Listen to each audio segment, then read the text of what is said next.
Don't niche down. Don't niche down. Hey, if you don't want to, hang on. Hey, listen, if you don't want to, don't niche down. You don't have to niche down if you don't want to, okay? People say find your niche. You don't have to do that. What is the For You page? The For You page is a giant collection of content that it shows to you every single day, curated based on what you enjoy and what you've enjoyed in the past. Is it the same stuff every day? Absolutely not. It's not the same stuff every day. So why should you put out the same stuff every single day? Become the For You page for the people that follow you. Do it for yourself. Have fun. Be artistic. Be creative. Be this, be that. Be whatever you want to be, okay? Be innovative and creative and do whatever it is that you want to do, and don't confine yourself to one thing, because then people will be like, oh, that person didn't do the one thing, so I don't like that content. Screw that, man. Make whatever you want to make. I'm hungry.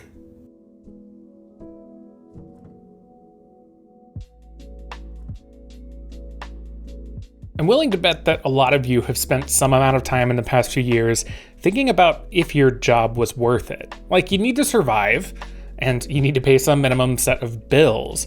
But does it have to be with this job, in this place? And why should you give any extra effort or care to a job when that effort is not rewarded and that care is not reciprocated? And why am I talking about jobs after that random guy's TikTok?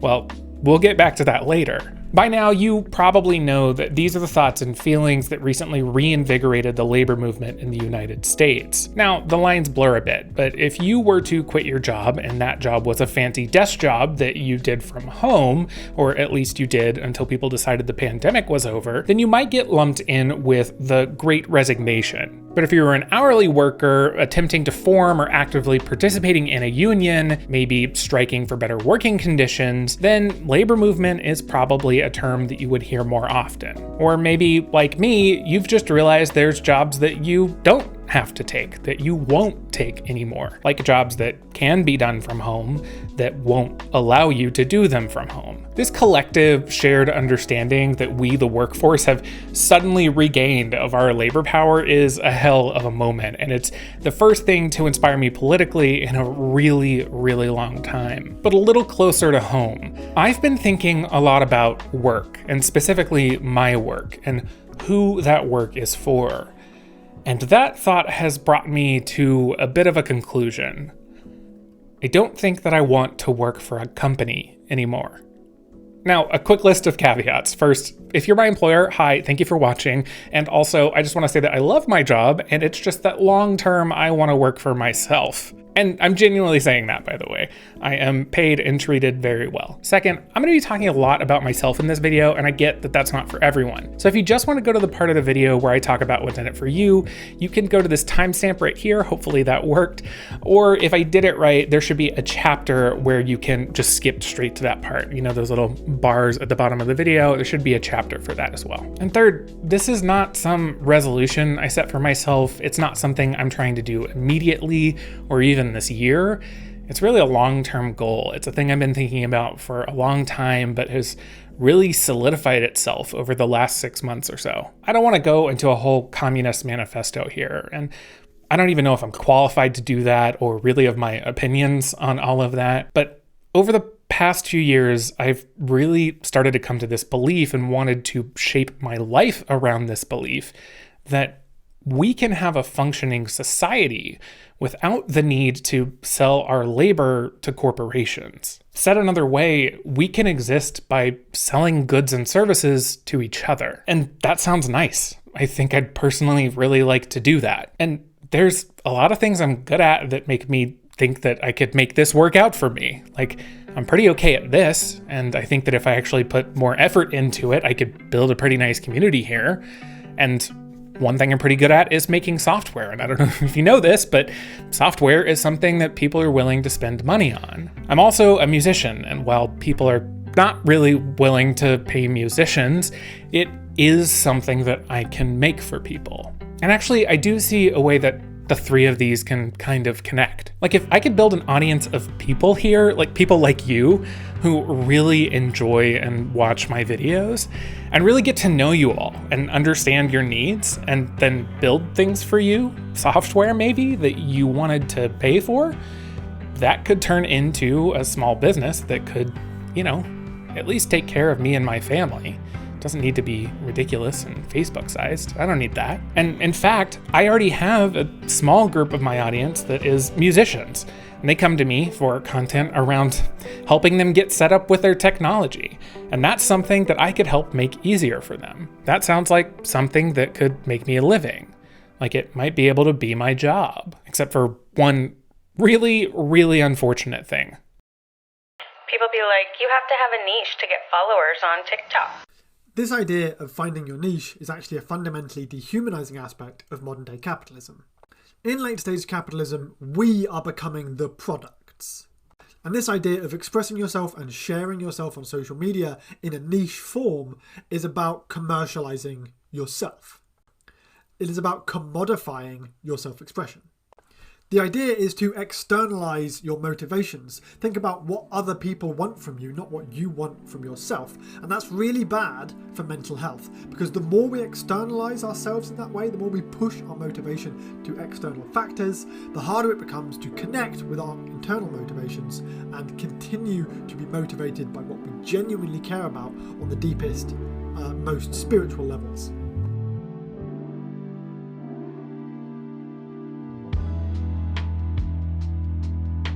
And it really, really drives me nuts when people talk about the YouTube algorithm like it's this huge monolith of a monster. There's several YouTube algorithms. There's the one that recommends videos to you after you're finished one. There's the one that recommends videos to you in the sidebar. There's the one that determines how the videos are sorted when you search. And there's the one that recommends videos to you on your home screen.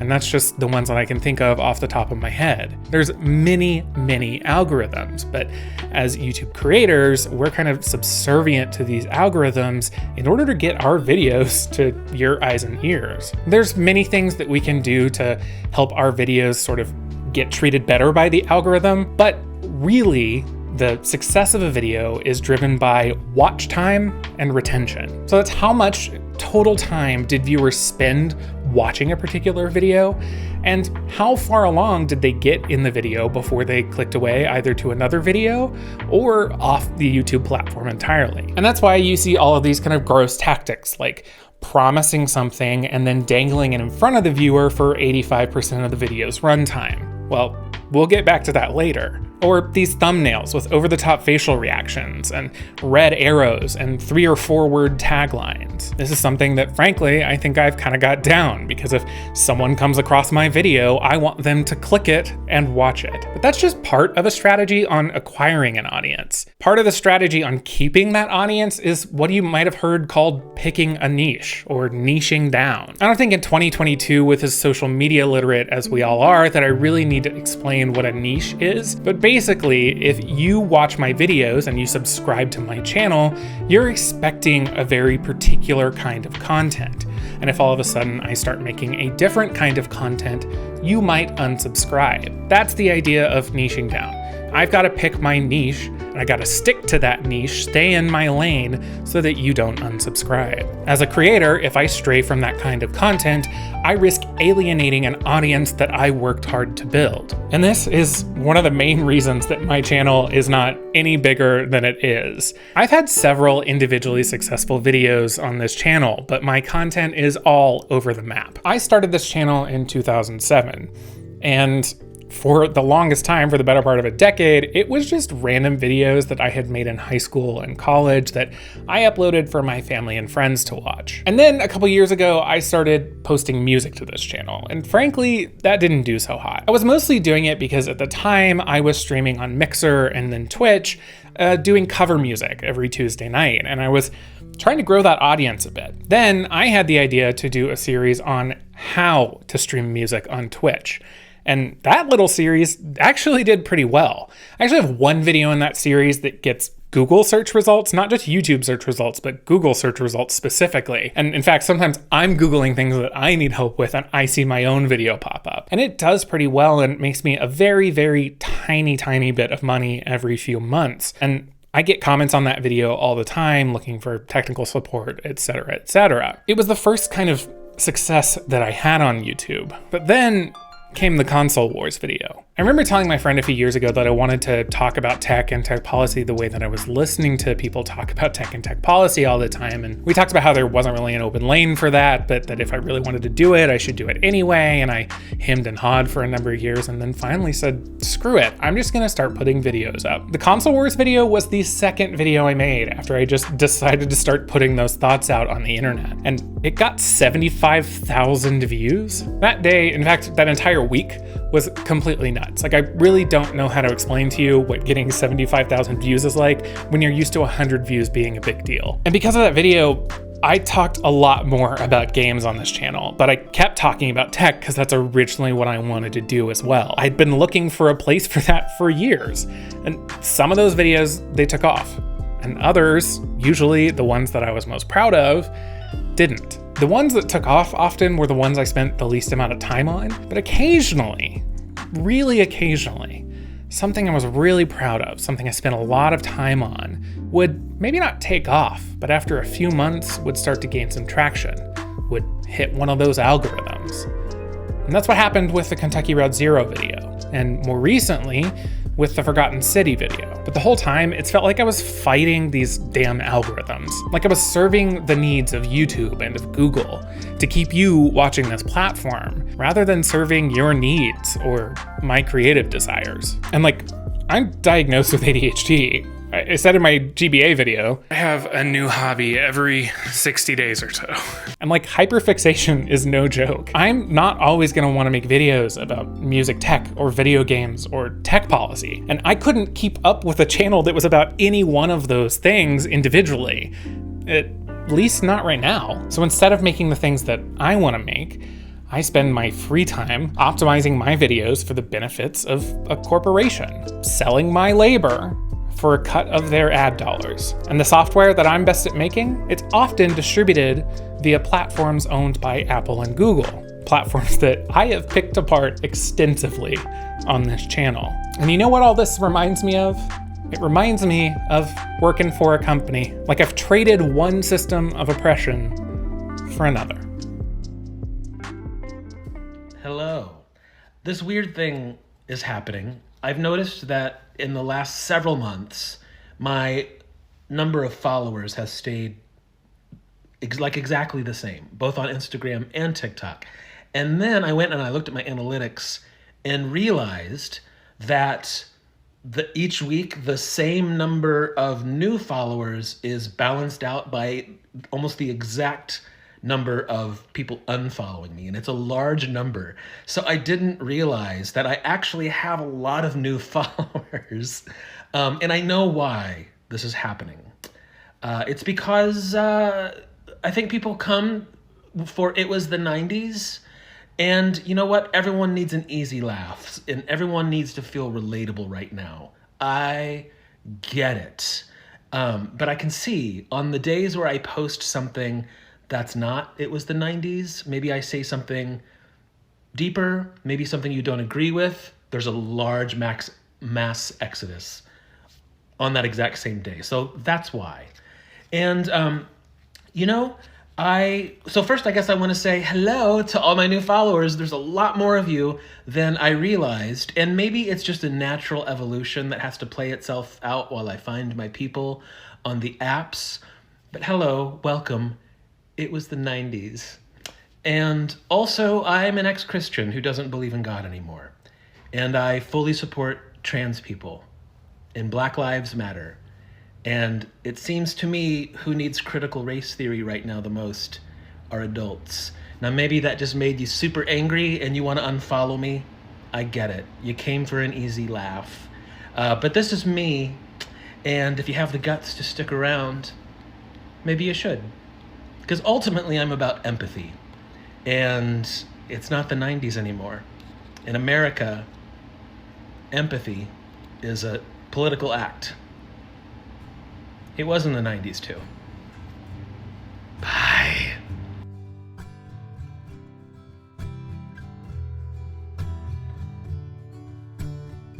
So here's my bet. Because if I'm gonna do this, if I'm gonna work for myself, I have to play the hand I'm dealt. But I think I can make it work. My bet is that you watching this, are a human being. more nuanced than YouTube's 1500 algorithms. And that as a human being, you understand that I'm a human being with a variety of interests. And I'm betting that whether or not you share all of those interests, that if you're watching this video and you're this far into it, you're gonna stick around. Because when I make a video that you really love, you really love it. Like when it's good, it's very good. And I'm betting that while building an audience this way might be slower and it might limit the eventual size of that audience, that it will also result in a group of people who are more connected and more interested in each other and have more varied interests themselves, that it will result in a tighter community. And yeah, I'm betting that I can make some money on it, but not the kind of money that impresses venture capitalists or buys sports cars, the kind of money that pays the bills and helps me and my family live a decent life. And even that I'm not trying to do right away. Like all that I'm trying to do this year is multiply the tiny amount of money that I make on YouTube by some single digit number. And even if that digit was 9, I'm not even gonna come close to paying a chunk of our bills or going full time. Like this is a slow process. And if you hear me talking about making money on technology and you're skeptical, I get that, but I encourage you to take a stroll around my channel. I am not all tech hype on this channel because I don't think that you should be. I am critical because I think you have to be and should be critical if you're going to enjoy this stuff. I take the John Green approach that says you should love things and critique them, and I really think that that's the only way to be about anything, but especially technology. The things I make, I hope will be sort of counter to the popular tech narrative, and I'm hoping that you, like me, are interested in that. Like software that doesn't sell your data for profit, technology that isn't exploitative, absolutely zero NFT bullshit. Hopefully that is not a thing by the time I'm going full time. And just simple, useful stuff that, is made by someone that cares. So I don't know if any of that resonated with you, or, you're really into tech policy or video game essays or music technology, or if you just like my face, then, consider subscribing. At least like the video. Always like the video. And you can hit me up on Twitter as well. I am there every day, unfortunately. And if you've made it this far into this navel-gazing ass video, I truly appreciate you. Like legit, I don't think I say that enough. Thanks for being here every time. I really value that. And I'll see y'all next time.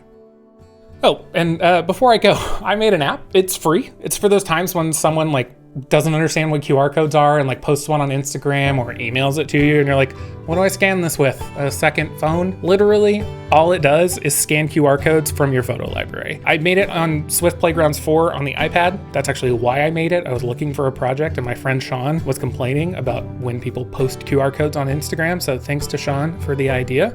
Yeah, like I said, it's free on the App Store. You should go get it. It doesn't steal your data. Everything happens on device. And it's just a really simple, useful app. It's called NoCam QR. I will see y'all next time.